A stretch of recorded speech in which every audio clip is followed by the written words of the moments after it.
The 13-year-old Salamanca Tree Heidel begins her narration of the novel with a flashback to the moment when she and her father first moved to Euclid, Ohio from their farm in Bybanks, Kentucky.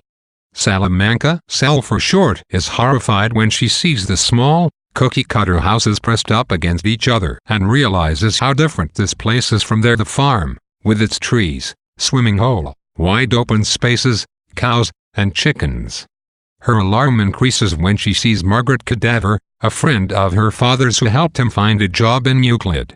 Sal begins to panic as her father urges her out of the car and into Margaret's house. In her consternation, she scans the houses around her and spots a small face in an upstairs window.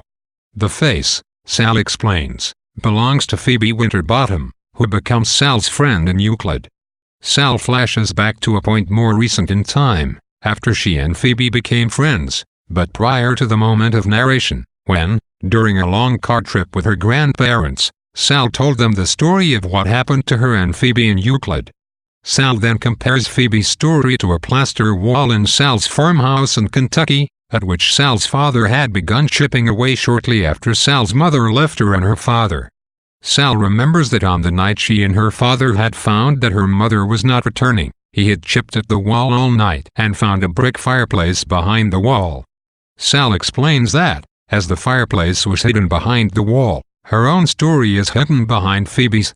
Sal now turns to the story of the trip she took with Graham and Gramps across the country. The trio plans to travel from Ohio to Lewiston, Idaho in order to see Mama, who is resting peacefully in Lewiston. Sal darkly suspects her father has endorsed this trip to give her father and Margaret time to be alone. Sal is overcome with a sense of urgency and fear. She feels they must make it to Lewiston by Mama's birthday, which is in 7 days, and she knows her grandparents have a reputation for disastrous experiences in cars. She begins the trip praying intently, but eventually her grandparents distract her with a plea for a story. Finally, Sal abandons her prayers and agrees to tell them Phoebe's story. Sal begins the story with her first moments in Lewiston. She overhears Margaret pleading with her father to tell Sal how they met, but Sal rudely refuses to hear the story. Sal marches glumly through their new house, situated only a few blocks from Margaret's, complaining about its size.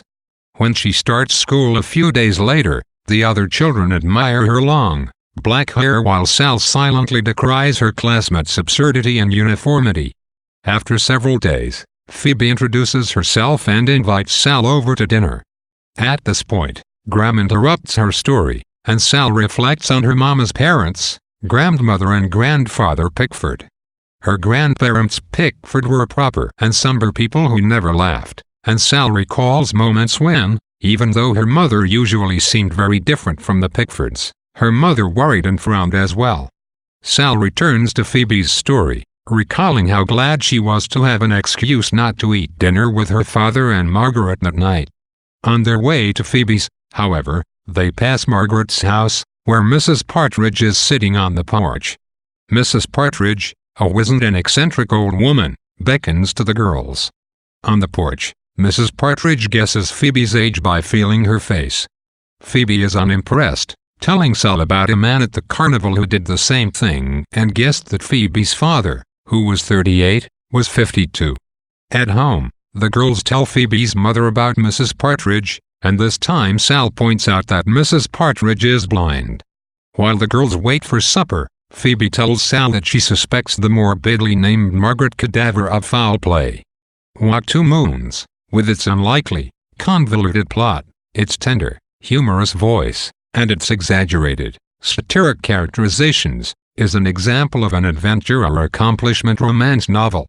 This is a novel in which the main character takes on a quest, endures suffering and must make a sacrifice, but emerges, often mentally or spiritually, triumphant.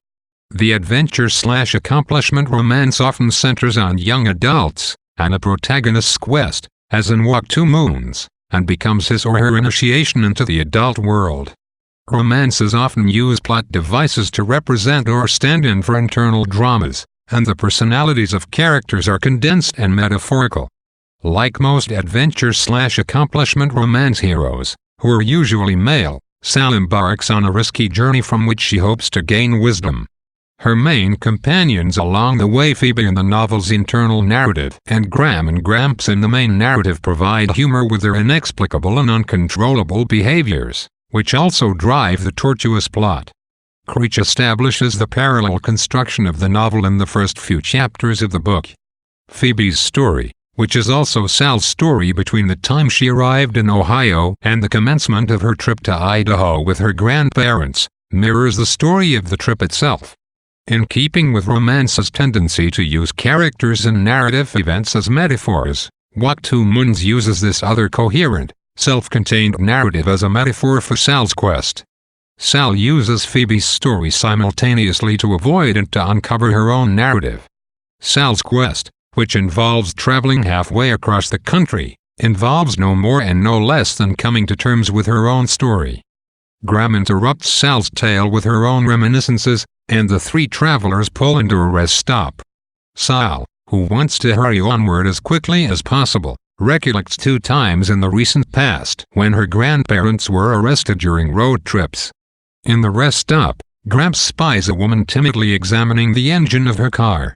He proceeds to help her by pulling all the hoses out of the engine. Before long, they summon a car mechanic and continue on with their journey. Back on the road, Sal launches into her story. Mr. Winterbottom comes home from work, cutting short Phoebe's grim conjectures about Margaret Cadaver. Sal sits down to dinner with the Winterbottoms, noting how prim, proper, and careful they are. Sal feels especially sorry for Mrs. Winterbottom, who tentatively mentions all of her housewifely tasks, only to be utterly ignored by her husband and children. After dinner, Phoebe tells Sal that she thinks Margaret Cadaver dismembered her absent husband and buried him in the backyard. In bed that night, Sal, her memory jogged by a blackberry pie at the Winterbottoms' home, reminisces about her mother. One morning, her father had left fresh flowers on the breakfast table. Her mother, deeply moved by his gesture, wanted to surprise him at work in the fields. She and Sal snuck up behind him, but he turned around at the last second. Before her mother could say anything, he pointed proudly to the fence he had built that morning. Inexplicably, Sal's mother had burst into tears, repeating over and over that she was not good enough for him.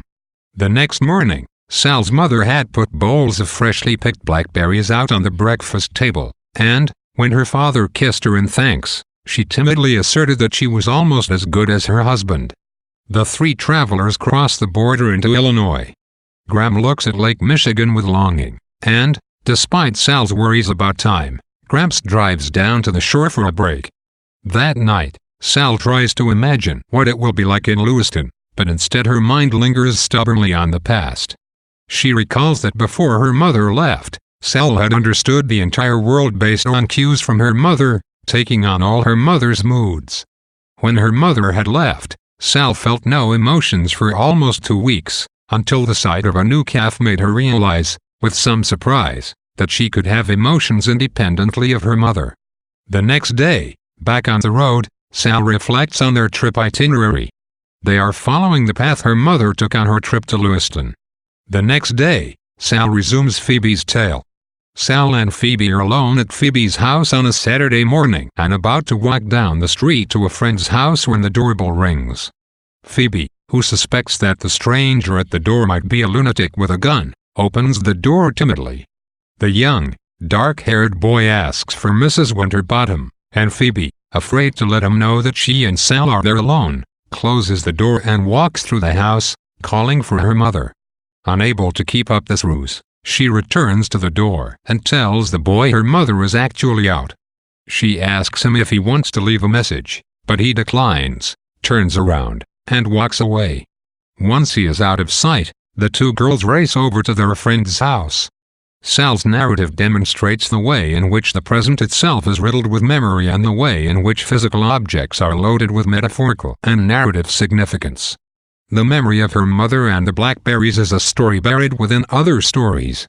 For example, she remembers/tells the story of her mother in the context of her narration to us, the audience, of the tale she told her grandparents.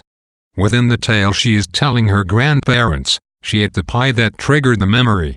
In other words, the narrative has 4 layers: the Blackberry story, which is embedded within the story of Phoebe, which is embedded within the story she is telling her grandparents, which is embedded within the story she is telling us. The journey in Walk to Moons consists not only of asphalt, rest stops, and national parks, but of isolated moments, bits of narratives, unexpected strangers and emotions.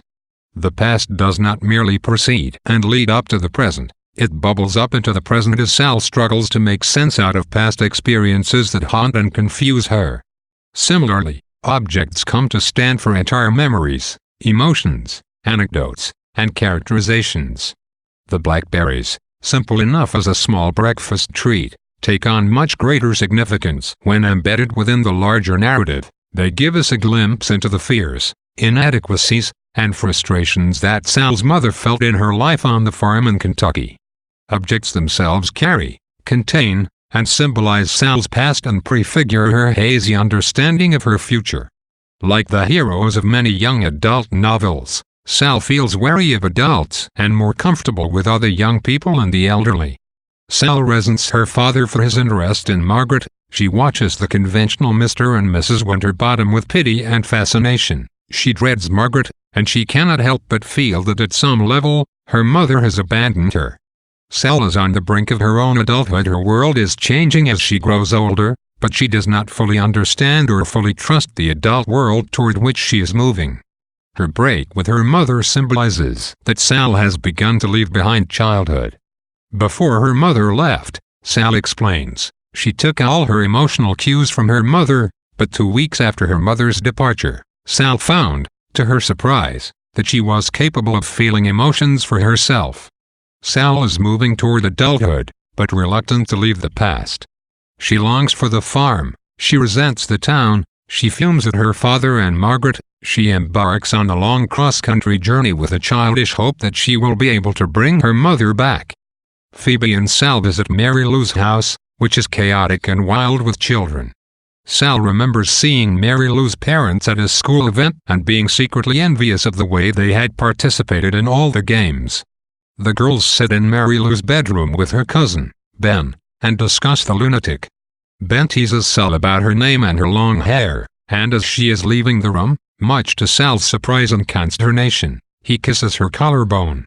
Phoebe and Sal return to Phoebe's house, where Mrs. Winterbottom appears to be crying on the couch.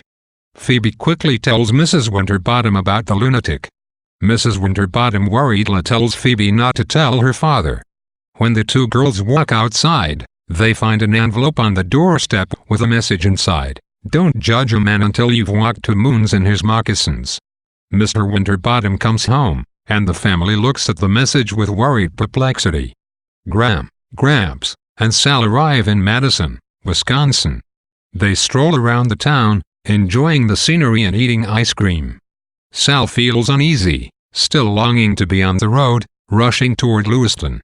Her grandparents ask if she wants to buy some postcards, and she adamantly refuses, remembering the trail of postcards her mother sent during her trip to Idaho.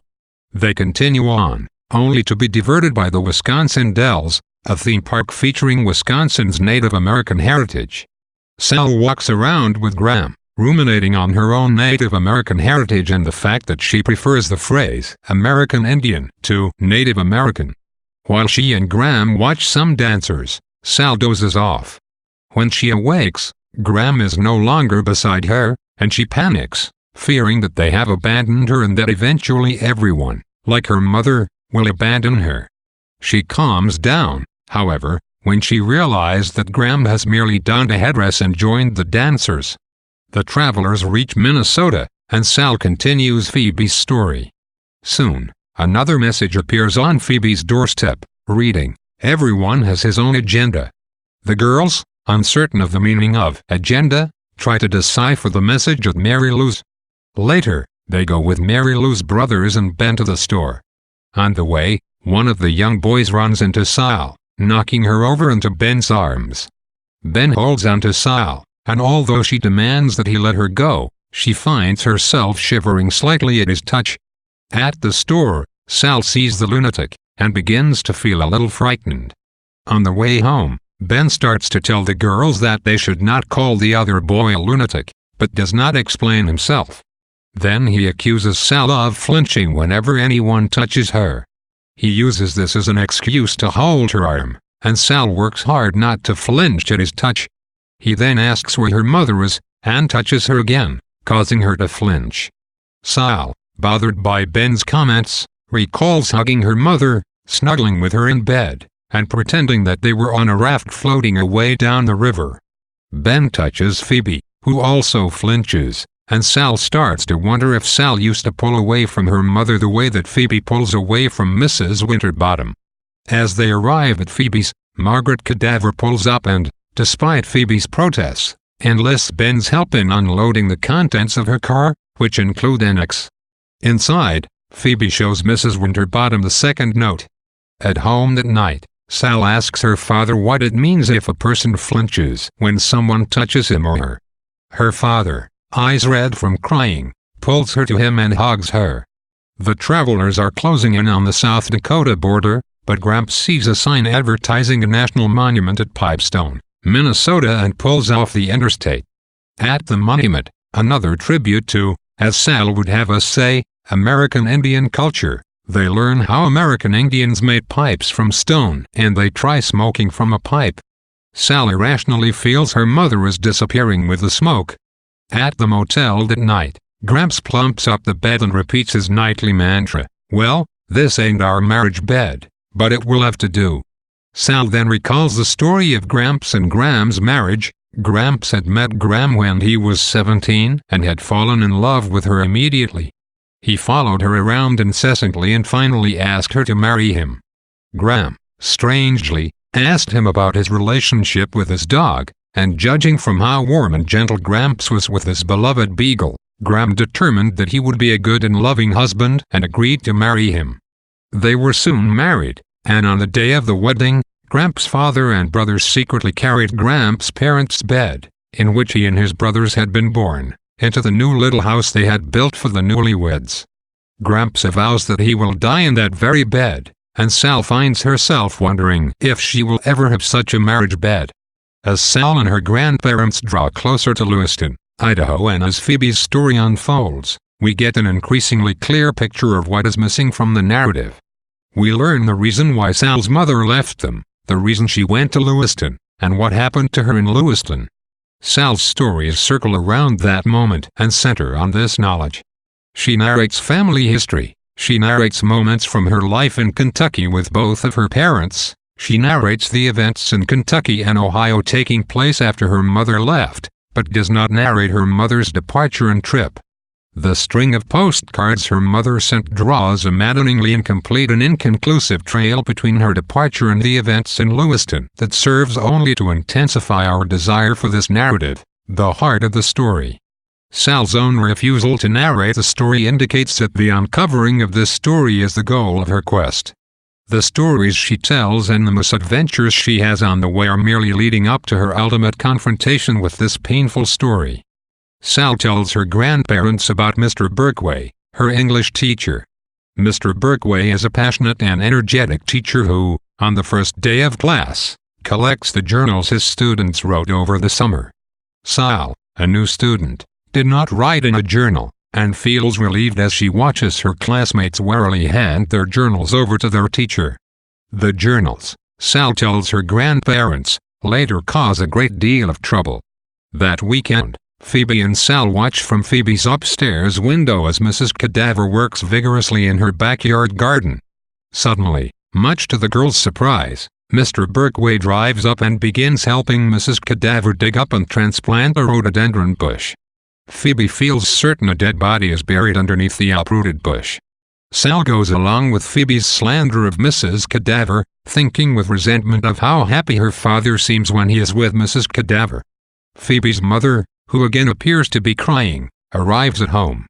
Sal suggests they help Mrs. Winterbottom unload the groceries, but Phoebe insists that her mother likes to do the work herself.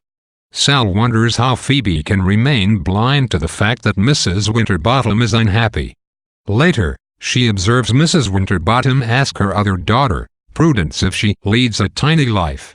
Prudence essentially ignores her, asking Mrs. Winterbottom to hem a skirt for her, which she does readily. Sal wonders about Mrs. Winterbottom and her family. When Sal gets home, her father presents her with a gift from Mrs. Cadaver, which Sal stubbornly refuses. She fleetingly notices that she is acting just like Phoebe. Sal and her grandparents reach South Dakota. They promptly take a swim in the Missouri River to cool off. Sal watches her hair float around her in the water and remembers how her mother cut off her own long, black hair shortly before she left. Sal had kept the hair in a plastic bag under the floorboards of her room. Suddenly, a boy appears, wielding a knife. He informs them they are on private property and begins rifling through Gramps' clothes, looking for his wallet. He stops, however, when the water moccasin bites Gram. Quickly, the boy makes cuts in her leg over the bite and begins to suck the poison out of her leg. They drive to the hospital, where Gram spends the night. Sal, half afraid Gram will not live through the night, sleeps out in the waiting room. Gram awakens in good health and ready to leave. As they walk out to the car, Sal hears a bird in a tree that reminds her of Kentucky. She pauses to recall a tree in their backyard she had dubbed the Singing Tree because it housed a bird with a beautiful song and appeared to sing by itself. Sal remembers keeping sad vigil over the tree on the day she and her father found out her mother was not coming back from Idaho. The tree did not sing at all on that dark day. As Sal and her grandparents resume their travels, Sal no longer feels the need to rush. Suddenly, she wants to slow down. Stories, or tales, serve several functions in Walk Two Moons. First of all, they symbolize the past's immediacy, or the ways in which we continually relive the past and try to reconcile ourselves with it. Sal's repeated memories of her mother give an example of this struggle. Sal combs over the events leading up to and following her mother's departure, trying to understand why things happened as they did and what these events mean to her life. Stories also provide their tellers with a means of comparing themselves to others. For example, Sal, in observing and retelling Phoebe's story, continually ponders possible parallels between her own and Phoebe's story.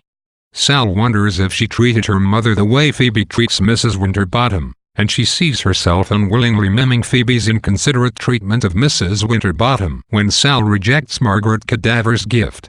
By observing Phoebe's story, which is comparatively easy for Sal to understand, Sal gains insight into her own story.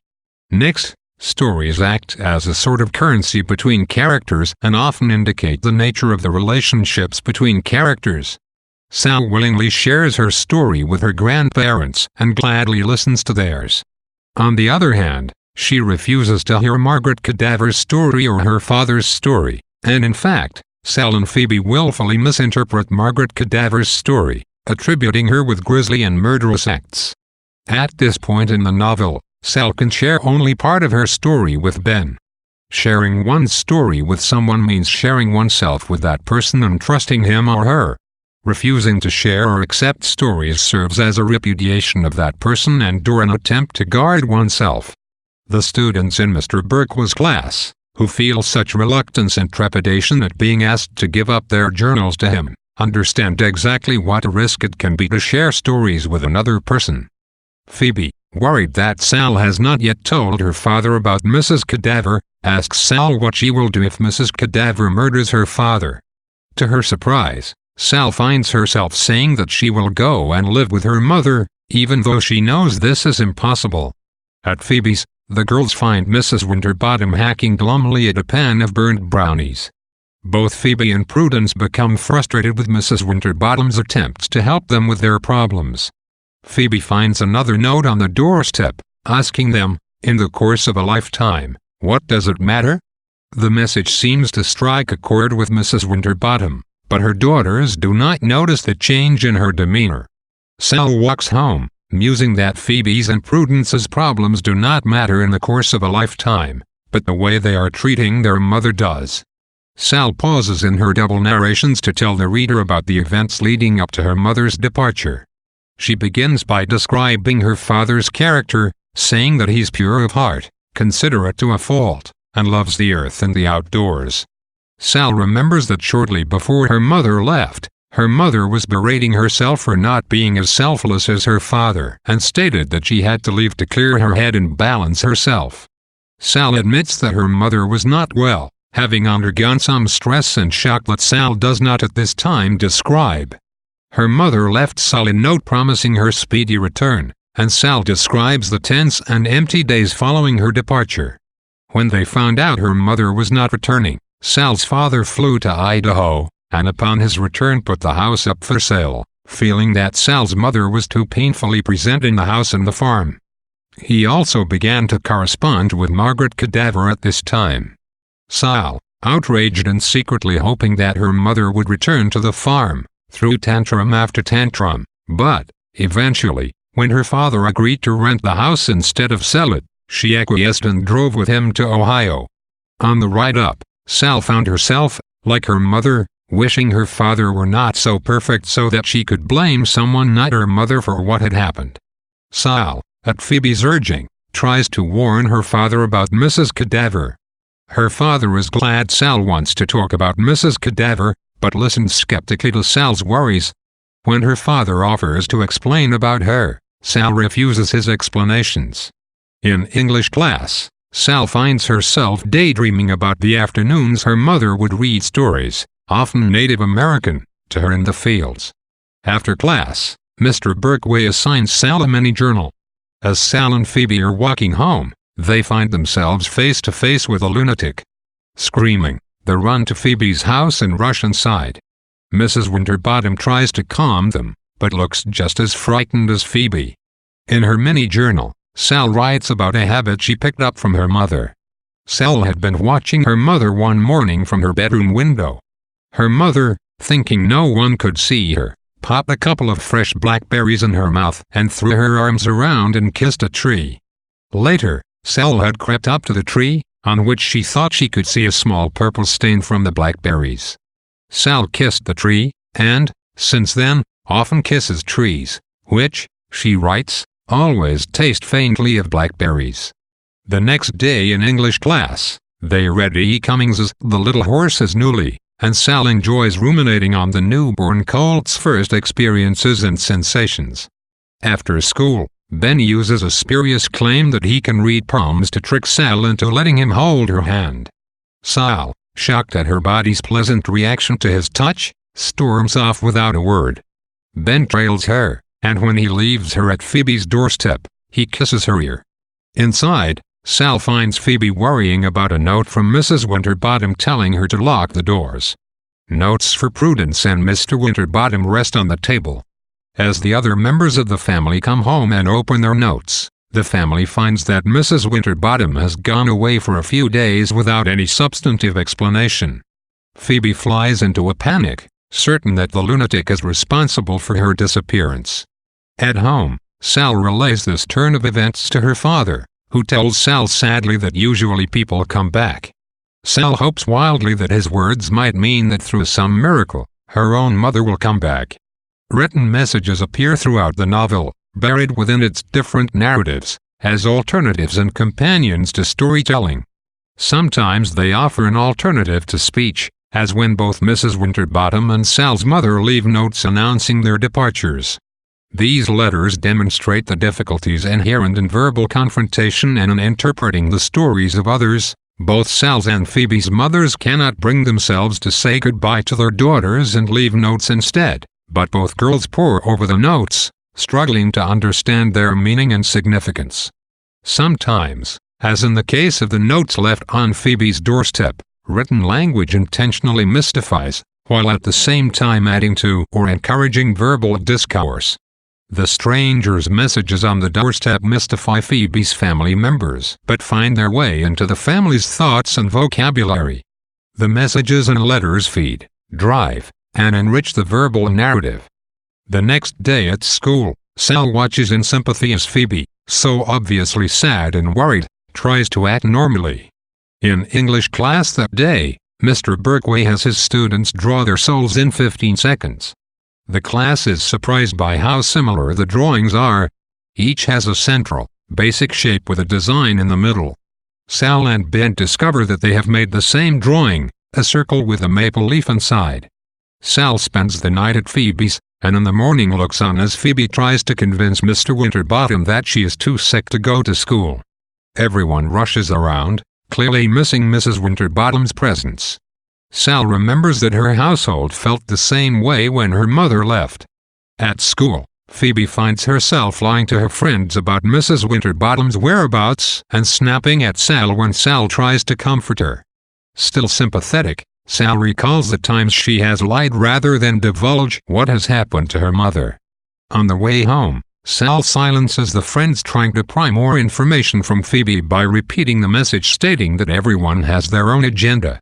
At home, Phoebe, convinced that Mrs. Winterbottom has been kidnapped, roams the house looking for clues, and Sal recalls manufacturing a story that her mother was wandering around Lewiston, Idaho with amnesia. When Prudence and Mr. Winterbottom arrive at home, they find that Mrs. Winterbottom has carefully stored casseroles with baking directions in the freezer for her family. Further evidence, Phoebe's father argues, that she left intentionally. When Sal starts off for home, Mrs. Cadaver calls out from next door, inviting Sal to have dessert with her and her father. Sal refuses flatly. When her father meekly joins her on the walk home, forgoing dessert with Margaret, Sal feels as if she has won a small victory. Sal tells her father about Phoebe's theories about Mrs. Winterbottom's departure, asks her father if someone possibly forced Mama to go to Idaho, and idly wishes that they had stopped her from going. Her father sadly tells her that they had to allow her mother to do as she pleased. They sit miserably on the porch step, looking out into the night. As Sal and her grandparents approach the Badlands, Sal reveals to us that her mother chose to travel to Lewiston to visit a long-lost cousin who, she thought, could help her remember who she was before she became a wife and a mother. Sal and her grandparents stop the car and look at the jagged beauty of the Badlands. Gram's breathing is troubled, and Gramps spreads out a blanket for her. Sal sees a pregnant woman, which triggers another, crucial memory of her mother. When her mother was 8 months pregnant with Sal's little sister, Sal fell from the high branches of a tree a good distance from the farmhouse, broke her leg, and fell unconscious. Sal's mother found her, carried her home, and rushed her to the hospital to be fitted in a cast. At home later that night, Sal's mother went into a difficult labor. The doctor arrived too late, the umbilical cord had strangled the baby, and Sal's mother was hemorrhaging badly. Both she and Sal ask to hold the dead baby, and her father tells the guilt-ridden Sal that carrying her to the house had not caused her mother to go into an early labor. Sal's mother had to undergo a hysterectomy to save her life. Looking out at the Badlands, Sal finds herself remembering a Native American legend her mother had told her. Napi, who created humans, decided whether they would live forever or die by choosing a rock and dropping it into the river. If the stone floated, human beings would live forever. If it sank, they would die. Of course, the stone sank. People, Sal sadly acknowledges, die. That night, the travelers, much to their amusement, sleep on water beds at a hotel. Sal imagines she is floating down the river on a raft and dreams about her mother, who is asking how it is possible that they are all dead. The next day Sal once again takes up Phoebe's story. Another message, explaining that you can't keep the birds of happiness from flying overhead, but you can keep them from nesting in your hair, appears on Phoebe's doorstep. Phoebe continues to lie about Mrs. Winterbottom's whereabouts at school. In English class, Ben delivers an oral report on the myth of Prometheus. Prometheus, a member of the Greek pantheon, stole fire from the Olympian gods and gave it to humans. As punishment for this infraction, Zeus sent man a troublesome woman, Pandora, and chained Prometheus to a rock, where vultures ate at his liver for all eternity. That night, Sal eats supper at Mary Lou's, and her father blandly tells Sal he will eat at Margaret's. When Sal and Phoebe arrive at the Finneys for supper, the house is bursting with activity. The boys are playing, Mary Lou's sister is on the phone, and Mr. Finney is doggedly cooking in the kitchen. When they sit down to dinner, Phoebe expresses shock that the Finneys are serving fried chicken, explaining the dangers of cholesterol to the entire table. She refuses every dish handed to her on the basis of its fat content. Eventually, Mrs. Finney grimly presents the finicky girl with a bowl of muesli. On their way home, Sal impulsively asks Phoebe to spend the weekend at her house. Phoebe rushes into the house to ask Mr. Winterbottom's permission. Mr. Winterbottom, Sal can see, is clearly upset about his missing wife, but Phoebe, oblivious to his sadness, chatters on about calling the police. Later that night, Phoebe calls Sal, telling her friend that she thought she saw Mr. Winterbottom crying on the couch, but dismisses her own perception, explaining to Sal that her father never cries. Phoebe arrives at Sal's on Saturday morning, and immediately begins to complain about Sal's house and room, explaining that Mrs. Winterbottom has taught her that guests deserve the most lavish treatment. Sal fumes at Phoebe's complaining, even though she understands that her friend is upset and distracted by worry for her mother. Fleetingly, Sal wonders if her father feels this way when Sal throws tantrums. The two girls decide to visit Mary Lou. Sal sits with Ben on the front porch and finds herself inexplicably wanting to touch his face, but she restrains herself. Sal, realizing how much Mary Lou's parents remind her of her own parents, watches a bit wistfully as Mr. and Mrs. Finney climb a ladder to the roof of the garage, where, alone for a few moments, they hug and kiss each other. That night, Sal sleeps on the floor, leaving the bed to Phoebe, who cries herself to sleep. Sal leaves her to her sadness, recognizing that Phoebe wants to be alone with her pain. When Phoebe returns home the next day, Mr. Winterbottom informs her that Mrs. Winterbottom phoned Mrs. Cadaver to tell the Winterbottoms that she was safe. Phoebe, suspecting Mrs. Cadaver of dismembering and burying Mrs. Winterbottom, wants to call the police. Mr. Winterbottom concedes that if they have not heard from her by Wednesday, he will call the police. The next day at school, Phoebe delivers an oral presentation on the Pandora myth. She carefully corrects the flaws in Ben's interpretation, pointing out that Pandora was a gift to man, not a punishment. She injects the myth with details and values from her own life, and finally explains Pandora's double bind. The gods gave her insatiable curiosity and then tempted her with a beautiful box, which they told her not to open. Naturally, she opened the box and all the evils of the world came pouring out. Among the evils was one source of good, hope. Later that night, Sal reasons that if a box of all the good in the world existed but contained one evil, that evil would be worry. Sal feels overwhelmed by her desire to call Phoebe and explain to her that Mrs. Winterbottom has left for her own reasons that had nothing to do with Phoebe. At this point, Sal's grandparents turn to her, echoing her words. Her mother's leaving had nothing to do with Phoebe. Sal stops, realizing for the first time that in the same way, perhaps her mother's leaving had nothing to do with her. Once again, Sal feels the need to rush toward Idaho. She worries about the time while her grandparents insist on visiting the Black Hills and Mount Rushmore. Gramps, tired of driving, jokes that Sal, whom he taught to drive on the farm, should take the wheel. Sal enjoys the magical, whispering Black Hills, which are sacred ground for the Sioux Indians. Mount Rushmore, however, disappoints the three travelers. Sal wonders if the Sioux feel deeply affronted by having the faces of American presidents carved into their holy land. Gram and Gramps also feel let down, and they leave Mount Rushmore in a hurry. Sal begins to panic as she sees how far they still have to travel and how little time they have left. She urges her grandparents to hurry, but they insist that they must stop to see Old Faithful at Yellowstone National Park. In most families, meals serve a crucial function. Meals are a time when the entire family gathers and shares both physical and emotional nourishment. A family's behavior at mealtime provides a window into their inner workings.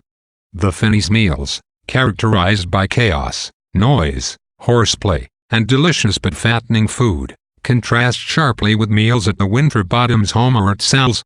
Meals at Phoebe's are stiff, disconnected affairs during which family members miscommunicate or refuse communication, and Creature never describes meals at Sal's house, perhaps because Sal and her father eat at their friends' houses so much. This fact suggests that Sal and her father do not quite feel like a functional family without Sal's mother.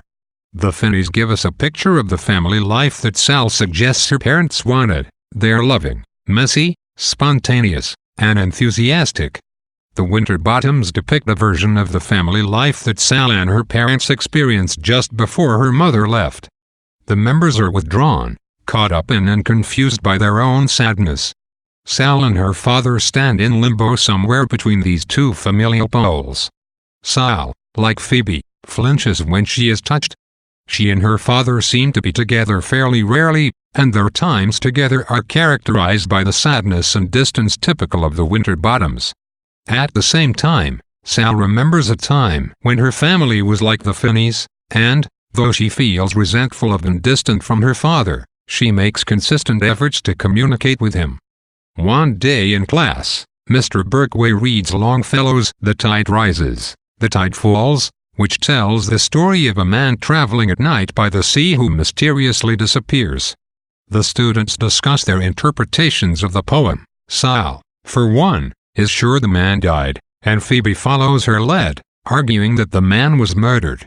When Ben suggests that the man died normally, Sal retorts that death is never normal. Ben responds by suggesting that terrible things can be normal as well.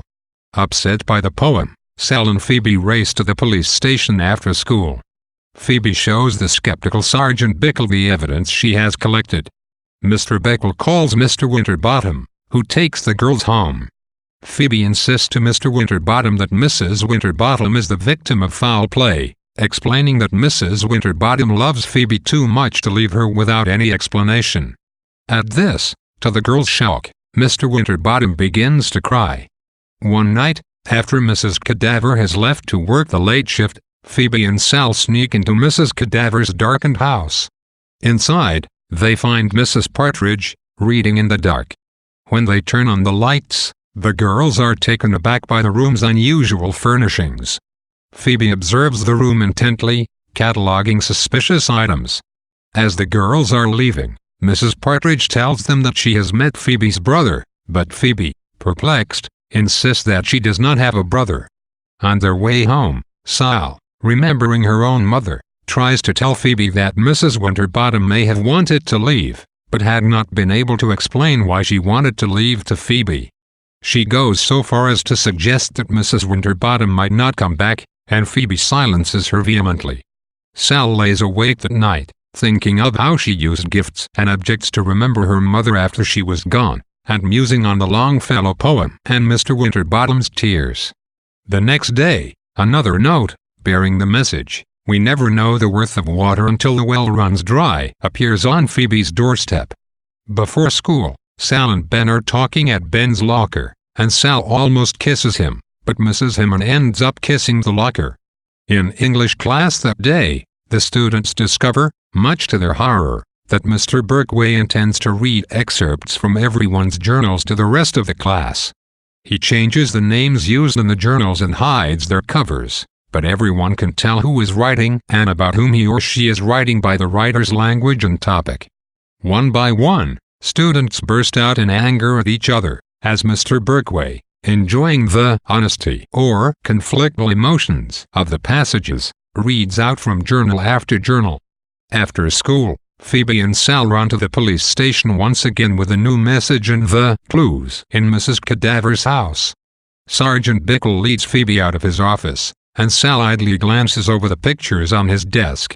To her shock, she sees a photo of Sergeant Bickle, his wife, and the lunatic. Sal and her grandparents reach Yellowstone National Park in the evening and find a motel, planning to see Old Faithful in the morning. Before they go to sleep, she continues Phoebe's story. On her way home from the police station, Sal walks past Mrs. Cadaver's house. To her surprise, Mr. Berkway appears, ready to escort Mrs. Partridge to an event. She soon learns that Mr. Berkway and Mrs. Cadaver are twins, and Mrs. Partridge is their mother. Sal tries to find Phoebe and tell her, but cannot find or contact her at all that night. The next day at school, Phoebe refuses to tell Sal where she was the night before. Sal's perplexity with Phoebe dissipates as Mr. Berkway resumes reading from journals. One writer expresses frustration with English class and its obsession with text and symbols, which causes Mr. Berkway to use an optical illusion to demonstrate how amazing it is to be able to see one thing in two or more ways. Then he reads from Sal's journal. The class titters at Sal's tree-kissing proclivities, but is quickly distracted from their amusement when Mr. Berkway, to his increasing chagrin, reads aloud Phoebe's journal entry, which contains her suspicions about Mrs. Cadaver. Chaos breaks out in the class as the bell rings. Graham finds that she cannot fall asleep, and asks Sal to go on with the story.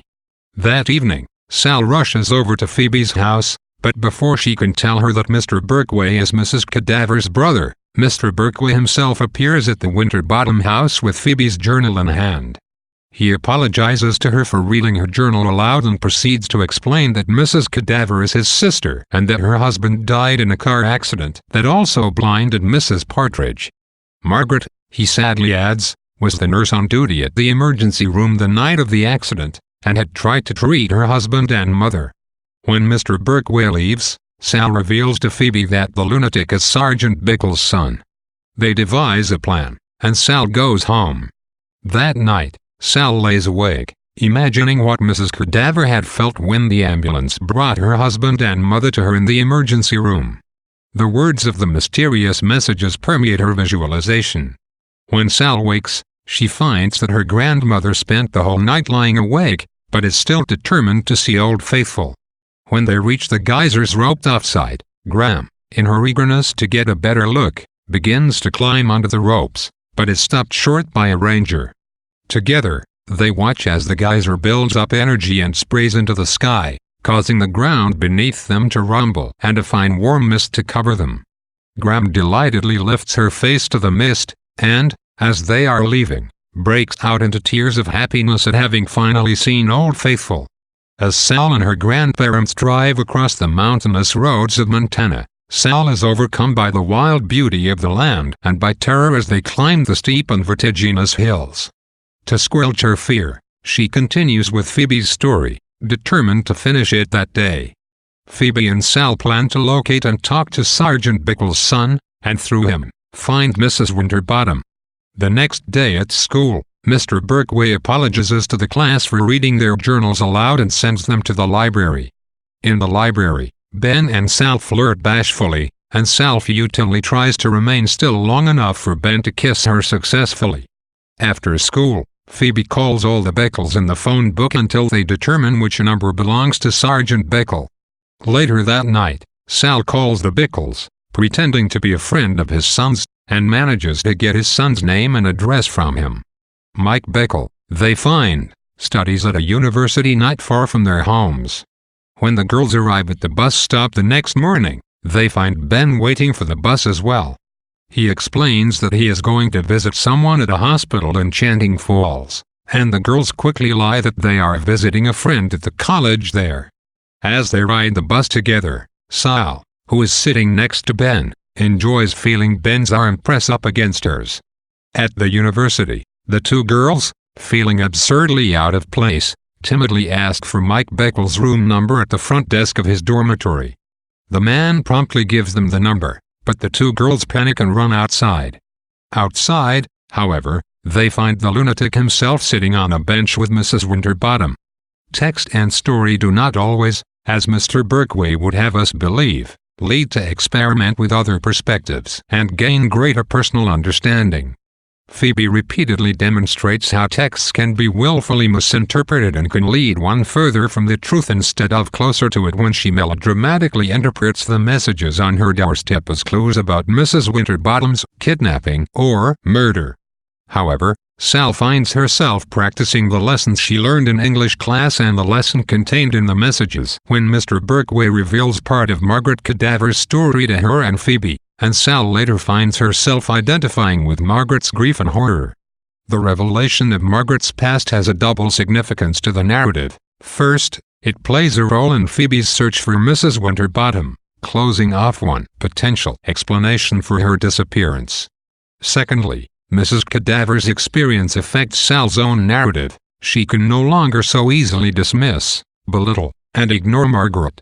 In fact, that night, she finds herself living through Mrs. Cadaver's life-shattering experience, showing the way in which taking on another person's perspective allows us to better understand and sympathize with them. Sal and Phoebe's actions expose their lack of vision and contribute to the unlikely twists of the plot. The girls cling at straws and follow the most preposterous but most easily accessible leads to mystery of Mrs. Winterbottom's disappearance. They suspect Mrs. Cadaver because of her name, her missing husband, and her suspicious actions in the backyard. When they discover that the lunatic is connected to Sergeant Bickle, they are determined to track him down, convinced that he has information about Mrs. Winterbottom. Although the girls' logic is preposterous, in the end, it leads them to the information they want. They find Mrs. Winterbottom and the lunatic together, after all. Wak To Moon sustained a great deal of criticism for resorting to such unlikely plot twists and machinations, but it is important to remember that Creech's story is, in a way, a tall tale, and intentionally filled with exaggeration, caricature, and humor. As an adventure/accomplishment romance, the plot twists often stand in for and represent the hero's internal growth. Sal, by remaining faithful to her friend and determined in her quest to, one way or another, get more information about the strange people around her, grows and draws closer to her own truths. Sal, overcome with shock, races off campus, leaving Phoebe behind her.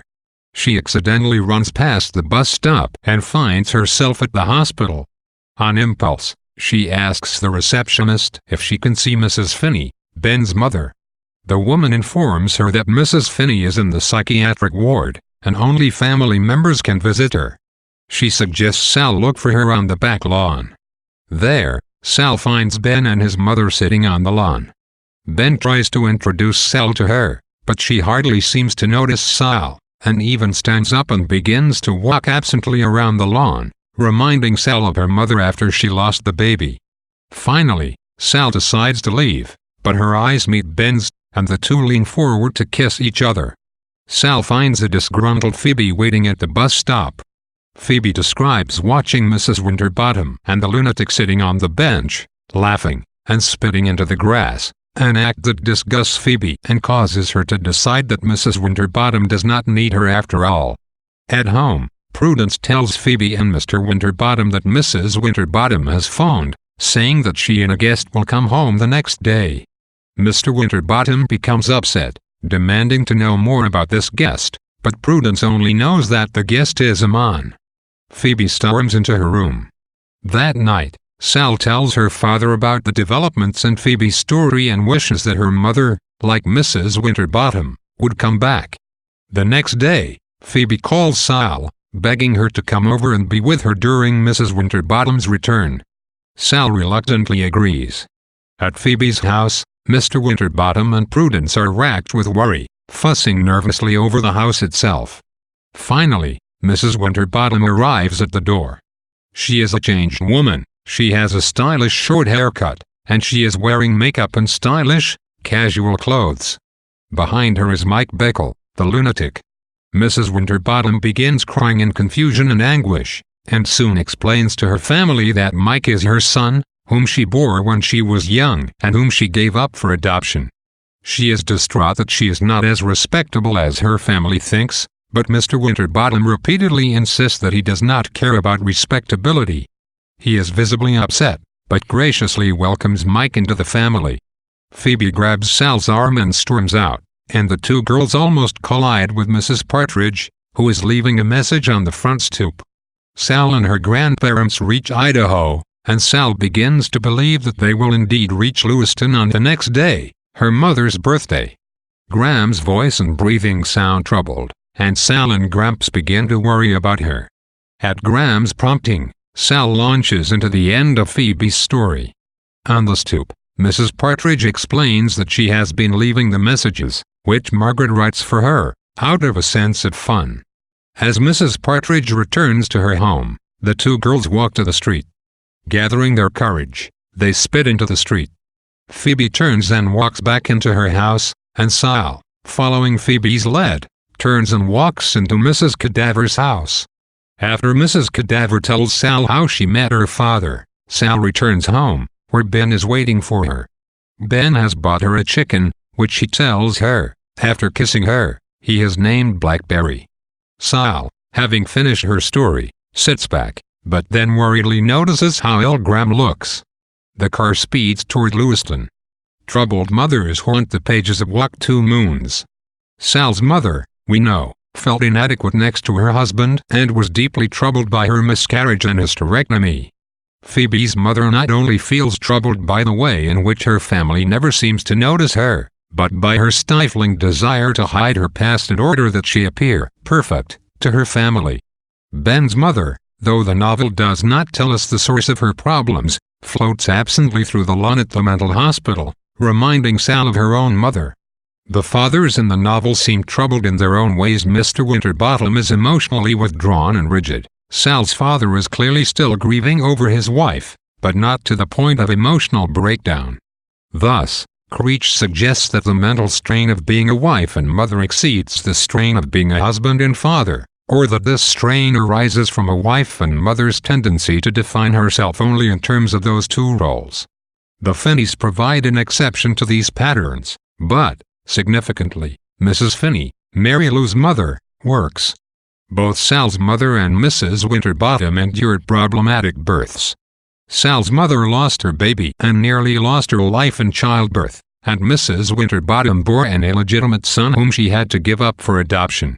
The actual bearing of children is, after all, one of the few responsibilities of child-rearing that can be fulfilled only by women. Significantly, childbearing is also often the riskiest and most ideologically charged of these responsibilities. Sal's mother almost loses her life in childbirth, and Mrs. Winterbottom must bear the shame and confusion of being a young, unwed mother. These trying experiences lie at the core of the two women's melees and, in their own forms, activate the two women's quest for self-renewal. Gram falls unconscious, and Sal and Gramps rush her to the hospital in Coeur d'Alene, where the doctors tell them that Gram has had a stroke. Despite the protests of the doctors, Gramps refuses to leave her side for even a second. Sal, reflecting on grandfather's emotions, wonders if he suspects the snake bite caused the stroke and blames himself for taking her to the river. Sal realizes then that just as Gramps should not blame himself for Gram's illness, so she cannot blame herself for her mother's miscarriage. She then recalls the process through which their dog weaned her puppies, though the beagle was protective and caring when the puppies were first born. After a few months, she roughly pushed them away. Sal's mother had explained to Sal that the mother dog wanted her puppies to be able to take care of themselves in case something happened to her, and Sal realizes that in a way, her mother's trip to Lewiston was her way of trying to make Sal more able to take care of herself. Later that night, Gramps tells Sal that he must stay with Gram, but hands her the car keys and all his money, tacitly giving her permission to drive to Lewiston herself. Sal spends 4 hair-raising hours driving down to Lewiston. When she reaches the tall hill just outside the city, she creeps down the hairpin curves, finally stopping at an overlook. Another man stops and, pointing out the broken trees and a faintly glinting hunk of metal, begins to tell her about the terrible bus crash that took place a year ago in exactly that spot. He goes on to tell her that only one person survived the crash, but Sal already knows all this. As dawn is gathering, Sal climbs down the hillside toward the overturned bus. She looks into its mangled and moldy interior and sadly realizes that there is nothing she can do here. When she climbs back up to the car, a sheriff greets her. At first he's angry with her for climbing around the bus and driving at the age of 13, but when Sal tells him her story, he drives her to her mother's grave, which is on the hill overlooking the river. Sal sits down to drink in all the details of this spot and, to her joy, finds a nearby singing tree, a tree with a songbird living in its highest branches. Only then she leaves, knowing that, in a way, her mother is alive in this place. The sheriff drives Sal back to Lewiston, lecturing her about the dangers of driving without proper training. Sal questions him about the accident, explaining what she learned the day she decided to talk to Mrs. Cadaver. Mrs. Cadaver had been the lone survivor of the terrible crash, and had sat next to Sal's mother during the entire trip, listening to her stories about Bybanks and her daughter. After the accident, Sal's father, who came to Lewiston to bury his wife, met Mrs. Cadaver and discussed his wife's last days with her. During the conversation with Margaret, Sal had asked her if she planned to marry her father, and Margaret, surprised, explained that her father was still too much in love with her mother to marry anyone else. When they arrive in Coeur d'Alene, Sal discovers that Graham has died. She finds Gramps, who has already arranged for Graham to be sent back to Kentucky, in a nearby motel. The two move mournfully through the room the rest of the day, and that night, Sal helps Gramps recite his nightly, now slightly altered, mantra, "This ain't my marriage bed, but it will have to do." Sal resumes her narration a few months later. She, along with her father and Gramps, are back in Bybanks. Graham is buried in a nearby aspen grove, and Gramps continues to give Sal driving lessons. The pair now practices walking in other people's moccasins, routinely imagining how they would feel if they were one of their friends or family members. Sal shares one other Native American myth, that of Essenet Lehi, who is born, dies, and is reincarnated ad infinitum. Sal and Ben exchange letters, and Sal looks forward to an upcoming visit from all her Euclid friends, Ben, Mrs. Cadaver, Phoebe, and Mrs. Partridge. Sal closes her story, content with what she has, accepting of what has been, and anticipating what will come.